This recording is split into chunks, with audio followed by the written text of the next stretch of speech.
Watch the recording. Hello, welcome to tonight's team call. I'm really excited. We're just going to be doing a time and attitude kind of check. This is going to be personal for you. You can write it down. You can share it later on. And so what I'm going to do is I'm going to just actually play it on Audible. So if you haven't heard me talk about, which maybe you've heard me talk about, is this book called Sell or Be Sold by Grant Cardone. He's the author of the 10X Rule, which he also talks about in this book just a little bit. And he has 2 chapters that are actually very quick chapters. How do I turn my watch on silent? 1 second. I'm like, this is gonna freaking, there we go. Okay. If you don't know who he is, he's a little intense, so just beware. Take what he says with a grain of salt and know that he's saying everything out of love, and it's because he loves you and he wants you to be successful. Sometimes I have to remind myself that. I'm like, okay, Grant, dang, I see you, okay. But it's something that I personally needed. So I know, like, Crystal's reading it, and she's been reading it and saying, like, she has to really, like, when she can focus, because it is a lot of valuable information. So if you are struggling with maybe sales or having a positive outlook on sales, this would be a great book for you to invest in and listen bit by bit so you can work on your own journey. And that's, just always a personal journey that you have with yourself and your business. So, I also wanted to share while I get Audible up that we are doing another action hour tonight on the virtual gym. We were doing it last night and we wanted to do it again tonight. So that's going to be at 6. Also, oh, hey, Gabby, you're going to get on. Okay, so let me pull up the book. And then as he's talking, write down things that you're going to take away and like what you really, again, time and attitude. So that's what we're focusing on tonight. So 1 second. Let me okay. And I don't know if you know this, but you can solution-oriented, positive person, almost like an oasis for the guy walking through a desert. You can play Audible on your computer now, so it doesn't have to be just on your phone. And you can make purchases from your phone now on Audible. It's not just on your, what? Oh, okay. Okay, 1 sec. There's a lot of chapters in this book. I'm on chapter 16. Okay, ready? Chapter 15, time. How much time do you have? The most powerful man in the world has 24 hours in a day to get what he needs done. The richest man in the world has 3,600 minutes in a day to earn his money. The most educated man in the world has 168 hours a week to learn. The greatest athlete in the world has 365 days a year to train. How much time do you have? When people tell me, and they often tell me this, I don't have enough time to get what I need done, Grant. Look, I don't believe it. I recently read that the average person in this country watches 3 hours of television a day, which translates by itself into 67,500 minutes of TV a year. Do you realize how many phone calls you can make with that much time? Oh my gosh. If every call only lasted 3 minutes, which it wouldn't, you could make an extra 22,500 phone calls a year. That would be 1,875 calls a month, or 75 extra calls a day if all you did was replace your television time with phone time. Look, 75 calls a day, what would happen to the massive action, to the flow back? I mean, you'd be just hammered with new problems. If you only did a portion of that, you would reach the top half of the top 1% of all the salespeople in your industry. If you only did 1/2 of that, I would expect that if you only did 1/10 of that, you would reach the top half of 1% of every salesperson in your industry. See, it's actually a lie when you tell yourself you don't have enough time. The fact is, you have the same amount of time as everyone else. You just aren't using it efficiently. We all have the same 24 hours. The same 24 hours amounts to 8,760 hours a year. And if you don't know how much time is available, you're actually unaware, unconscious of even what's available, how much time inventory there is. I assure you, you haven't decided how to use it. If you agree that time is money, do you? Time is money. You ever heard it? Everybody agrees time is money. If you agree that time is money, then your time should be inventory and protected like you would anything else that's valuable to you. I had to travel to Las Vegas recently for a speaking engagement. My driver, Vladimir, he dropped me off at the airport. He asked, hey, Grant, when are you going to be coming home so I can arrange a pickup? I told him I'll be back tomorrow morning before noon. He said, well, why don't you stay and enjoy yourself and spend an extra night and come back the following morning? I told him, Vlad, rather than wasting time in Vegas and make them richer, I'm going to come home and get back to work and maybe make myself richer. Because I know in Vegas, what happens in Vegas stays in Vegas. They're not talking about the things you did. They're talking about your money. Who knows? Maybe by being home and being in the office, I'll close the biggest deal of my life. Ah, Vladimir said, that's why you are where you are, and I'm driving you to the airport. Exactly, Vlad. And that's how you. No, but do you want me to slow it down? I just sped it up so that it's not like super like slower, but I can slow it down if you want me to. Okay. Normally I listen to it slower. I just upped it for the call. Will get where you want to go by maximizing every minute of every day. Anyone can be where they are now. The question is, can you get to the next place? Well, only by using time wisely and by taking massive action. You use every moment to sell. You got to use it all to sell. I've been selling for a couple of years, and this man named Ray, who had taken me under his wing, he never said that, but I think he felt sorry for me because he saw, some promise in me. And he pulled me aside one day and said, hey, Grant, why do you go to lunch with your fellow salesperson, Gene, every day? I was perplexed by the question as I never considered it because it seemed perfectly natural that I would go to lunch with my friend and coworker, Gene. When I wasn't able to answer Ray, he looked at me and said, Grant, Gene will never buy anything from you. Never. Wow. What he said fell on me like a truckload of gold bricks, and it really made me confront how much time, energy, and money I had been wasting by going to lunch with Gene. As I thought about it, I realized I'd been wasting 1 hour every day, 6 times a week, 52 weeks of the year, with a guy that would never buy anything from me. That was complete stupidity.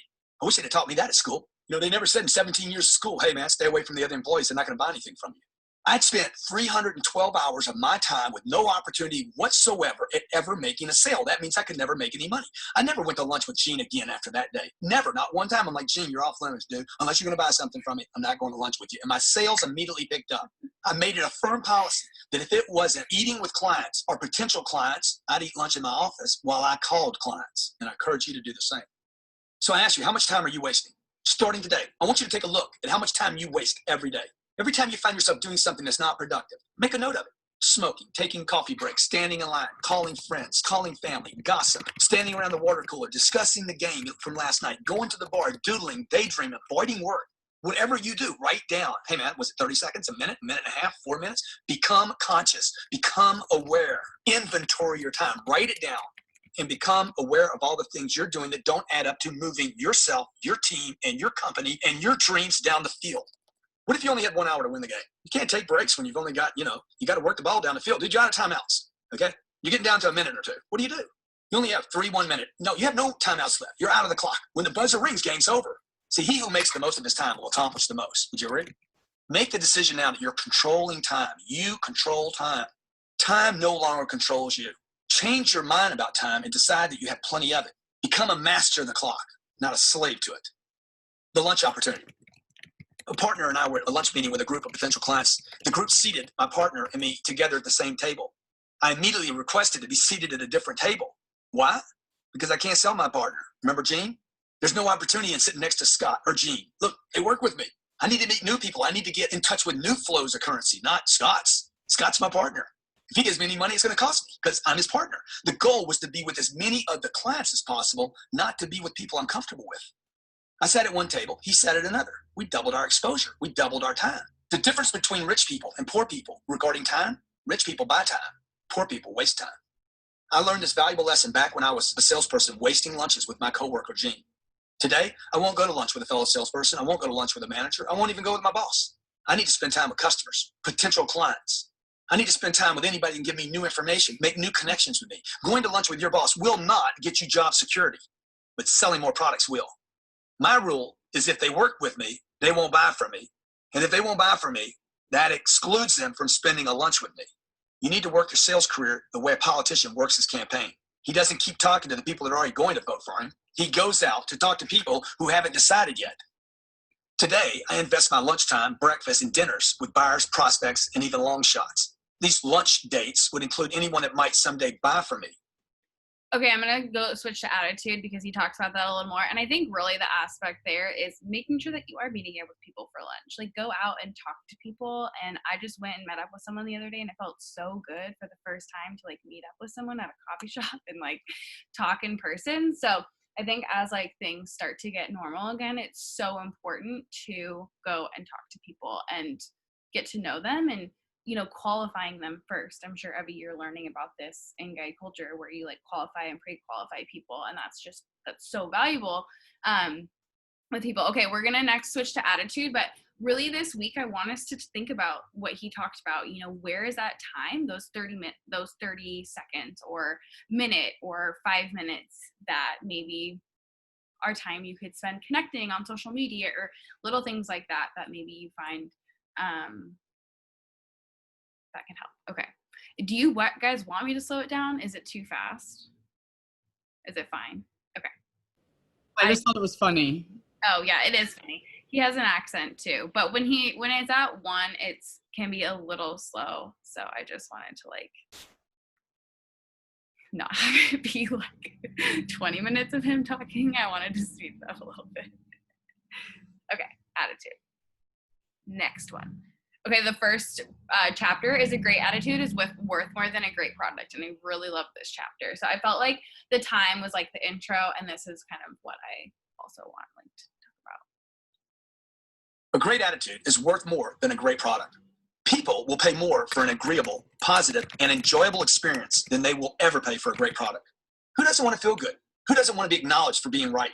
Who doesn't want to be smiled at and agreed with? You show me a person that doesn't want to feel good, and I'll show you someone that you don't want to bother selling. Man wants to feel good. Man is moved by positive and confident people more than he's moved by great products. There will always be a market for products that make him feel good, but a person who can make someone feel good can sell almost any product. The individual that combines a great attitude with a great product becomes unstoppable. A positive attitude is 1,000 times more important to me than the product I'm selling. Just observe how people on this planet spend money. A person will spend a small amount of his income on the necessities of life and blow his entire paycheck on entertainment. Why?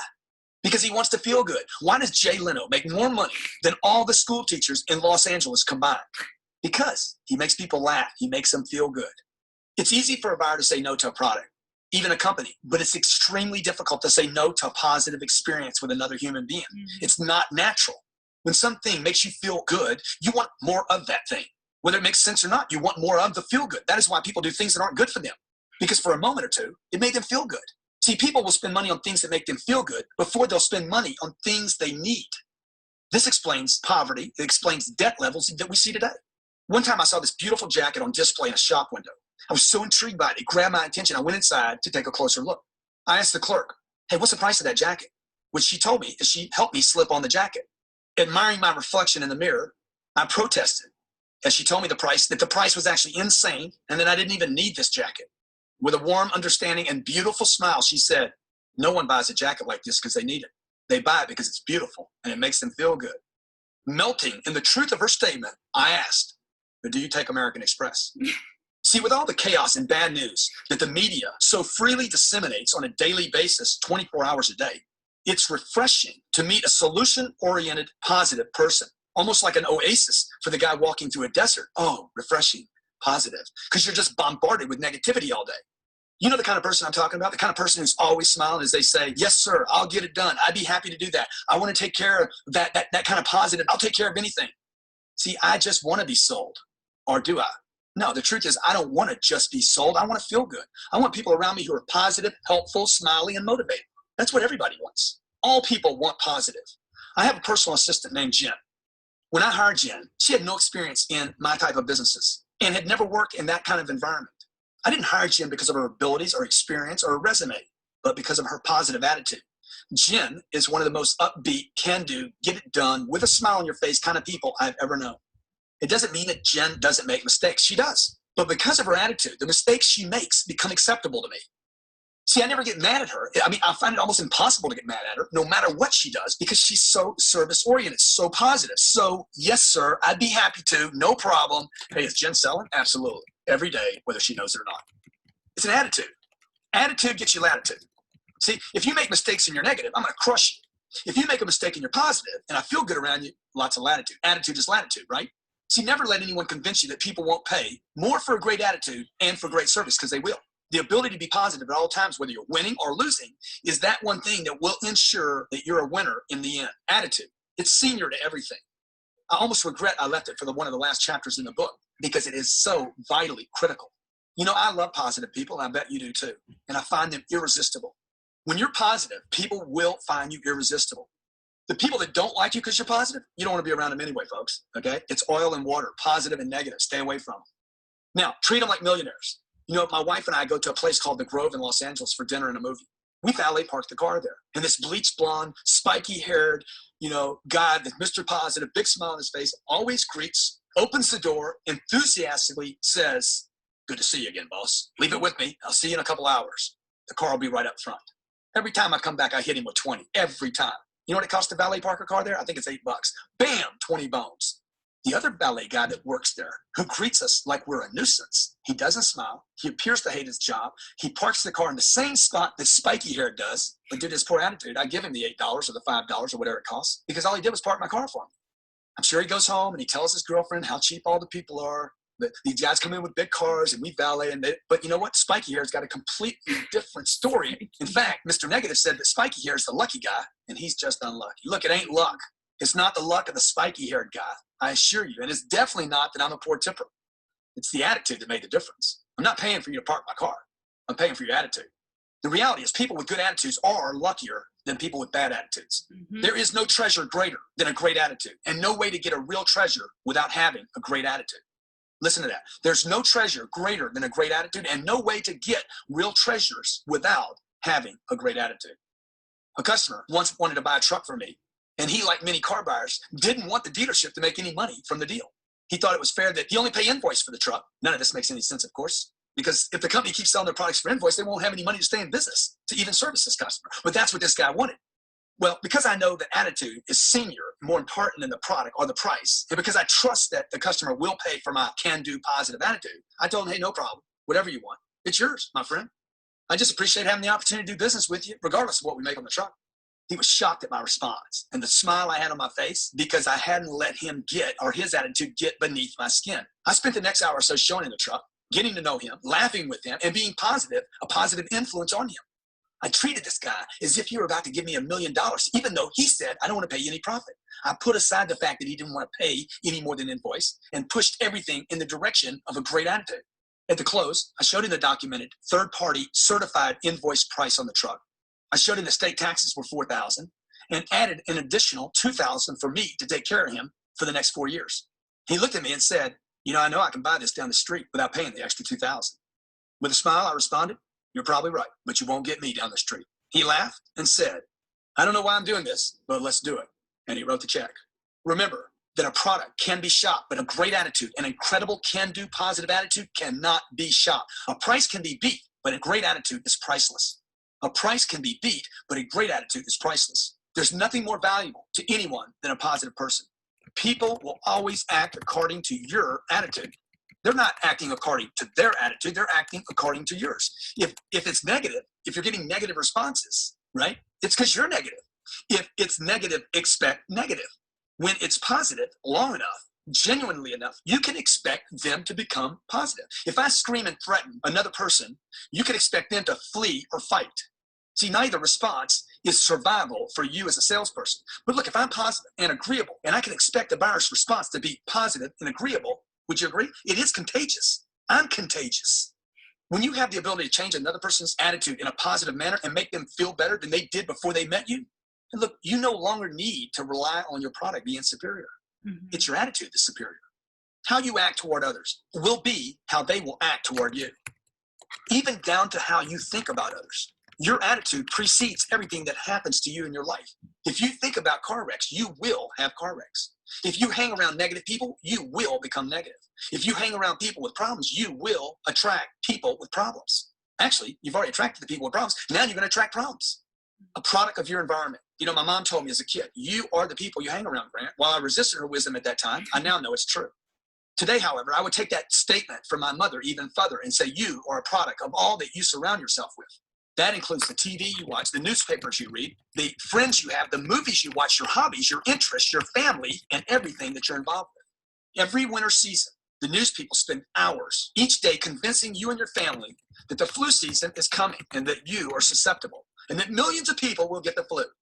They used to call this thing an epidemic, and now they call it pandemic because I guess they wanted to scare people even more. Do I think that people actually get the flu because it's promoted with such dedication? Hey, I got to tell you, absolutely believe that people get the flu Because the media says you're going to get the flu. Why? Because the mind is in control. Your mind is a very powerful thing. The media gets everyone thinking about the flu, worrying about the flu, talking about the flu, and people will start to think they're getting the flu until they finally just go get it. Actually, they go get it injected into their arm, drop their immune system, and start to get other problems over a period of their life. See, when the media starts promoting recession and tough times, people everywhere contract and tighten up, and this perpetuates that exact thing that they promoted. Entire economies can be frozen by what is promoted on television and newspapers. So what do you think it does to your mind?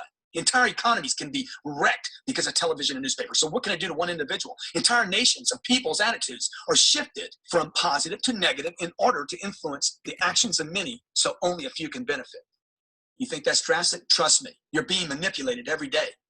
The newspapers and televisions have been used for years to influence the attitudes and actions of the many. If millions of people's actions can be altered by news, TV, radio, newspaper, certainly your attitude can influence one other person for the good or the bad. Even the medical profession agrees that most mental and physical diseases are actually psychosomatic. Most people today agree that they're mental. This has been proven with the placebo pill, that in many cases results in much healing. But look, it was just sugar. There's no real medicine in it. It's a placebo. There's nothing but sugar in it. Take the placebo, take the pill, and people actually believe they get better, and then they do. I believe that the single most valuable asset I have in my life, and the most valuable asset I have in my family's life, is my ability to stay positive when everyone else is losing their minds. That doesn't mean I stay positive all the time. Look, I get negative too. But I believe my ability to stay above the masses, above this wall of negativity, when everyone's freaking out around me and worrying and crying and tripping out, I want to be positive. By staying positive, you become the obvious leader, and people will follow your lead. If that position in life is desirable to you, then you need to do everything possible to protect your attitude from things that bring you down. You also need how to take preventive steps and guard yourself against those people who may have the agenda of affecting you negatively. Look, it's not enough to just be positive. You have to actually protect yourself against those who are being negative. Watch out for friends, family, work associates, and others around you who actually, whether they know it or not, may have the agenda of negatively impacting those around you. Look, attitudes, like diseases, are contagious, and they're contagious both ways, good and bad. Your enemies are not your problem when it comes to attitude. It's the people closest to you. The enemy's long, long away. It's the people around you that could be affecting you most negatively. See, would you let your best friend leave his garbage in your house? Would you? Of course not. But that's exactly what he's been doing when he comes around and starts telling you about bad news, gossip, can't do, that can't happen, his troubles, this is impossible, they're asking me to do impossible things. Look, he's dropping garbage in your house. You're allowing his mental trash to be left in your environment, and you become infected. So I'm going to give you some tips to having a great attitude. This is something I work on every day. I continue to work on it. Okay, here's some tips. If you aren't getting paid the way you want to be paid, and you know what you're doing, that means you technically know. Okay, so this sub chapter is the last one. These are all tips on having a positive attitude. So it's sped up, but it's 7 minutes and it's the last one, and then we'll chat more about like your takeaways and how everyone is feeling with it. How to do your job, and you're not getting paid. I assure you that your attitude is part of your problem. You can be smiley, you can be happy, but your attitude ultimately is part of your problem. If you want a bigger paycheck, you got to get a bigger attitude. The question is, how do you change an attitude? How do you stay positive? What can you do to ensure that you're smiling, happy, and loving life, and people get it? And it's authentic and genuine. It's not a fake smile. It's real. Well, here's some helpful suggestions that I've used in my own life when I want to make sure that I had a beaming, positive attitude and that it was natural for me. Number one, avoid newspapers, television, and radio. It'll kill you. Number two, stay away from can't-do people. People that have troubles in life and people that don't do well. Look, leave them alone. You can try to help people, but don't hang around them and be affected by them negatively. This includes family and friends. It includes people you like, but look, they're having problems. Maybe they need to go to quarantine. Number three, get everyone in your life on the same page with where you're going and what you want in your life and what is expected of them in order for you to get there. That means your kids, your spouse, everybody needs to be on the same page. Mom, dad, you're starting a new business and your mom and dad are like, I'm worried about that. I don't need to hear that from you. Get them on the same page. Four, avoid drugs, avoid alcohol because of the negative influence they have on you. They make you lethargic. They make you slow. They make you not sure. They put you in mystery. They're against the law. Stay away from prescription drugs. They affect the mind as badly as a street drug does. That is proven today. Some of those drugs are as dangerous as LSD, heroin, cocaine. You're not fixing the problem. Some are proving more dangerous than even those drugs that are illegal. Just look at the side effects in the warning labels. Itchy this, burning eyes, swelling that, swelling this, shrinking that. I mean, come on. Control your attitude by being aware and alert, not by being drugged and numbed. Number five, avoid hospitals and doctors if at all possible. Hey, go see them when you absolutely have to. Like you break your arm, you go to a doctor, he fixes it, but don't spend a week there.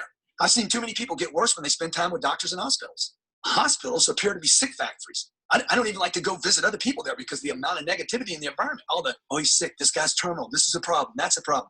Look, you want to get in positive environments. Just watch people as they leave a hospital, and you'll know exactly what I mean. 6, treat negative talk like garbage. Put up a sign in your office, and it'll read, no negative talk zone. Not allowed here. Don't allow people to talk negatively around you or about others. No criticism and no gossip. You don't need it. Treat it like garbage, and don't allow anyone to leave their garbage in your environment. Number 7, start the negativity diet today.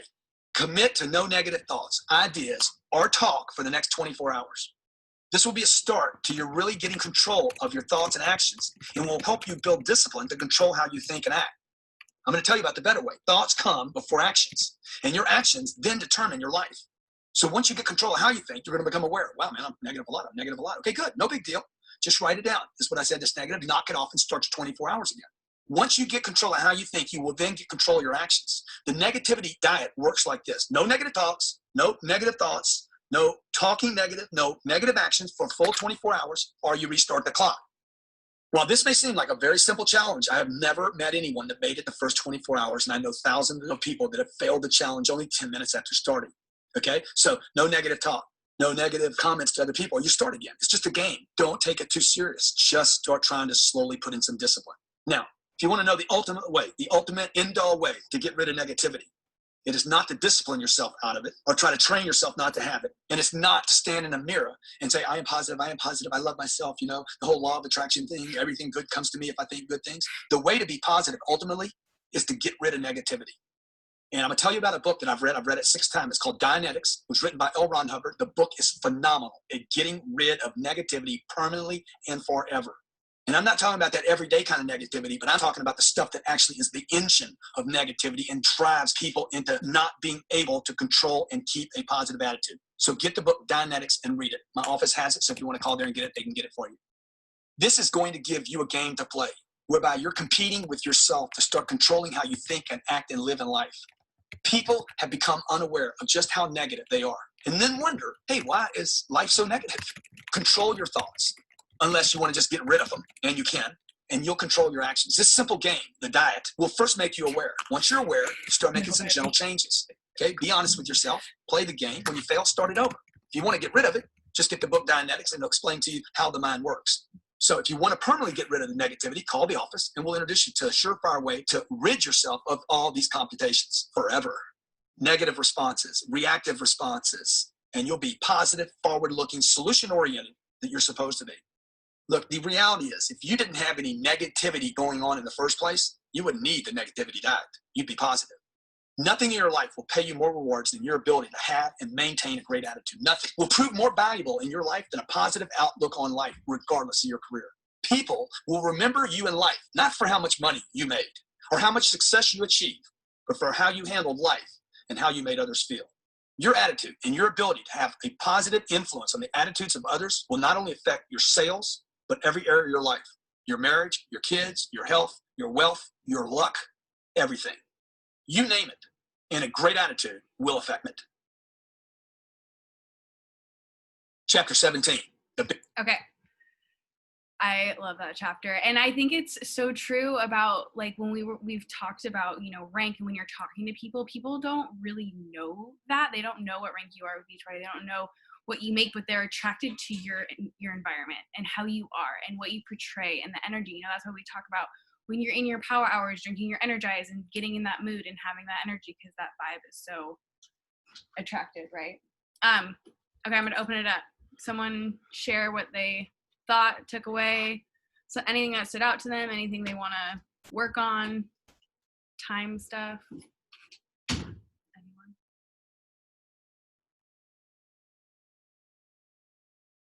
Or I'll call on people.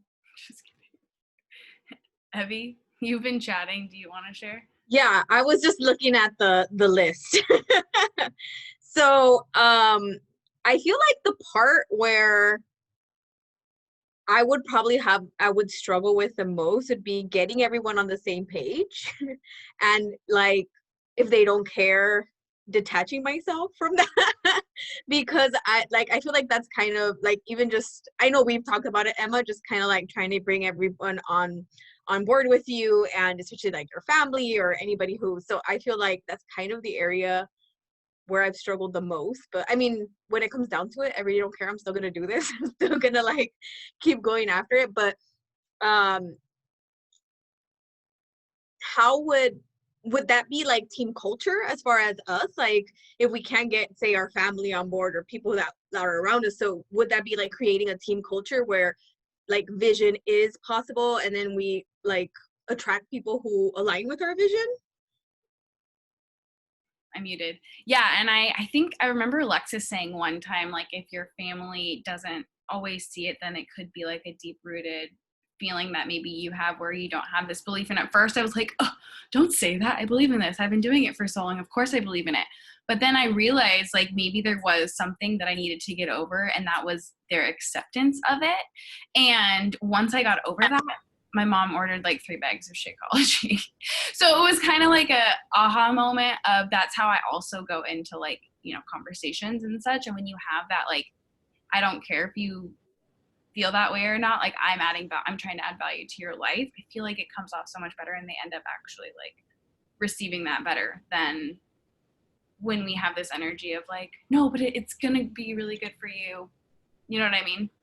Yeah, like more confidence in what you're doing, and that you exude that when you do talk to people about it, and they're like, they believe it more because you believe in it more than if you had stayed stuck not thinking that you did and not actually believing it. Have you read this book, Evie? I haven't finished it. Okay. Just because I was the Grant Cardone person. But I feel like I actually restarted it right before Guide Culture, but I've been really focusing on Guide Culture and what they're recommending. So, but I'm gonna revisit it as soon as I finish Guide Culture. Yeah, no, and you're like, I feel like this is kind of like guide culture in a way. So that's really awesome. And you have like The Psychology of Winning is another great book I highly recommend for anyone. I've reread it multiple times. So that's another great book too. It's really good. I'm actually reading it right now, and it's been like I haven't gone through a whole lot of pages because I struggle with actual books as opposed to audiobooks, but financially this was just a better option for me right now. So because I invested in Guide Culture. So yeah, it's really good so far. Like even just the little bit that I've gone through has already just switched. It's like super positive, like uber positive, like just in the 20 pages I read, I'm already like, whoa. Like, It's a very 1990s book. It even talks about like going into the 2000s, like we're like in the future in the book basically, but everything is applicable to now. It's crazy how what he wrote about then it's called The Psychology of Winning. And who is it by again? I'm blanking. Thank you. I just put it in there. It's The Yeah. Psychology of Winning by Dr. Dennis Waitley. Yeah, Dennis Whaley. It's really good.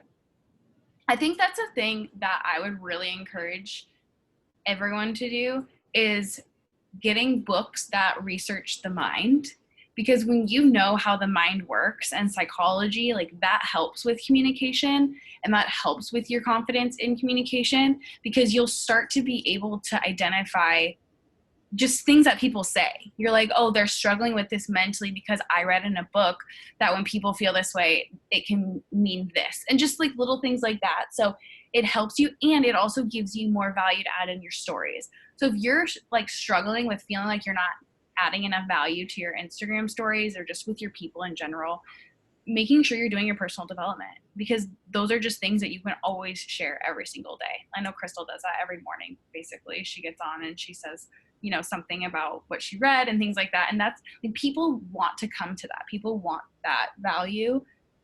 So they're going to start to go to you for that. No, you're okay. It's called Sell or Be Sold by Grant Cardone. And he also is the author of the 10X Rule, which is another great book. I think he might have a podcast as well. Oh, Ash, did you want to say something? Oh. Oh, no, I just realized I wasn't muted. I thought, I'm not muted, so it's okay. quiet here. Cassie, Molly, Sari, Gabby, Crystal, anyone else want to share anything? Anyone do anything time-wise that they want to work on? Or cut out?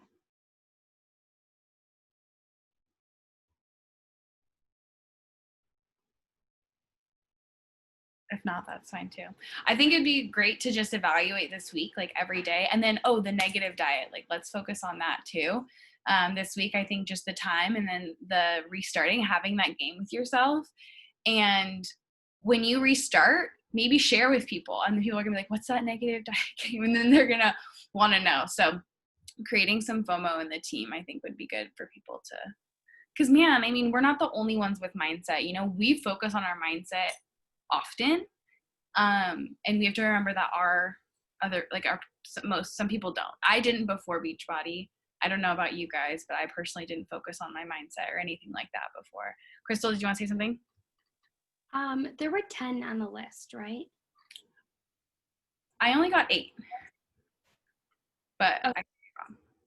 Can someone repeat 8 to me? I was listening. I was trying to make a list. I just got I missed it. Number 8 was diabetics sorry, not diabetics. Number 8 was that book that he recommended? Dianetics, yes. Read the book. Yeah, the book. Mm-hmm. The book that he recommended. I just thought I was missing it. Yeah. Thanks, Debbie. I think with the time thing for me, I need to get up early every single day. Like sometimes I'm like, I'm gonna get up at 4:30, and then I like lay in bed and it's 5:45 or whenever. So it's something for me. I have got to get together and stop snoozing my alarm. I'm like I snooze like 12 times every day. It's a problem. That's good. You're aware. That's the first step is being aware. I'm right there with you, Crystal. I feel like ever since I've been working from home, it has been so much harder for me to wake up earlier as opposed to before. I used to be up like 4:30, get everything done, work my business, get my workout in to leave by like 7 something and get to work. And like ever since I've been home, like I have all the time in the world. But then the day just like flies by and then I'm like, shit, I haven't done anything. Like, what have I done with my day? I was actually thinking about Ed Milet and his little, I don't know if you guys remember, those of you who were on during the Rise Live, where he talked about mini days within a day, so I was thinking, I was like, I'm going to research that because I feel like I have guide culture, I have work, I do homeschooling, and then I have like running this business and I'm like, I was like, I literally don't have any time. Like, how am I going to make time for all this? And then I remembered that and how he was talking about having 3 days or 4 days within a day or something like that. Like he talks about like from 6 to 9 and then 9 from 12, then 12 to 3 and then 3 to 6 or something. And then like that's already like how much can you get done for a specific part of your business or life during those pockets of time. So I'm going to research that, and if I find more info, I'm totally going to share it with you guys. But I feel like that needs to happen in my life. If not, I'm never going to get anything done. Productive wise. Like I don't know.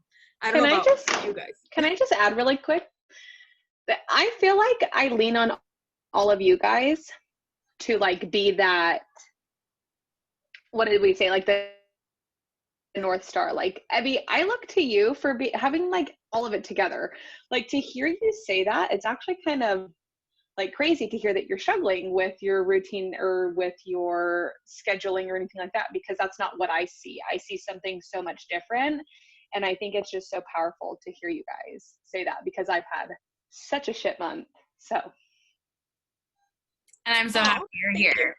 Yeah, will you share that? Because as you were saying that, I personally want to be up earlier as well, because I realize I can't get anything done once Ashton and Bentley are awake until like they're off doing their own things and stuff, and that's like 9 o'clock. Like the 10 o'clock power hour is pretty prime time for me because like you said, so I think it would be nice to have, like I've kind of been doing them, but I think just making it more noticeable for me, like okay, 4 to 6 is my first one, and then where are my next 4 or whatever, 3 or whatever times. But I'm really happy you brought that up. I totally forgot about that. Yeah, because it popped up because I was looking at, because I just finished a financial boot camp, and then I'm doing the guide culture, and then I want to get certified for 2B mindset, and I was like, I want to do all those things. I was just like, but how? And then I'm homeschooling. My schedule changes from week to week, so I don't have like a super set schedule.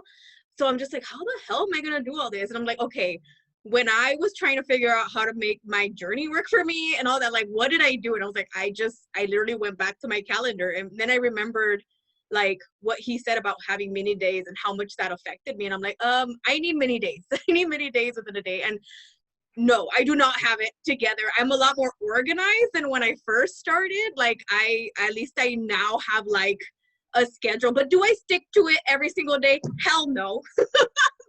Life happens, and then we just gotta like roll with the punches and figure it out. Because even though, yes, I am single and I don't have kids, but I do help my sister homeschool. My mom and my little brother constantly interrupt me all day long when they're awake. So honestly, I just want to get work done before they wake up. Like, it's like they're my children. Like, my mom and my little brother, and they're like my children, and I just want to get everything done before they need me, because then I feel like I just can't focus, or I'm giving like 1/3 of the effort, and I feel like I'm putting out energy out there, but not focused energy that I really want to, just get into my business. And I just feel like if I do that, that'll be so much more helpful than doing power pockets throughout the day. I feel like a power pocket should just be like a last resort, as opposed to like you have those days where you're just like, I'm just gonna have to do a power pocket. But if you can wake up earlier and get it done, then like I thought I got so much more done when I woke up at 4:30 before going to work full time, like from 8 to 5, than I do now that I'm actually at home and I can supposedly work my business all day. No, there's just so many interruptions that like they're getting bare minimum version of me, and I hate it. I don't like it. Yeah, and actually I was meeting up with Joey, one of the new coaches, one of the girls I just introduced, and she was, saying you kind of have all this extra time, and it brought me back to the moment. I even think Gabby went through this when you become I became a full-time coach, and then I was like, wait, I have all this time now to do everything. Like, what do I actually do? And I felt that again once quarantine hit, with everyone being home. So I think another thing is like giving yourself grace and reevaluating your schedule when you need to, and not being so attached to one certain schedule, and knowing that every day is going to look different right now, and it won't always be that way. I think I've just kind of had to I keep telling myself that. I'm like, my schedule is going to look different every single day.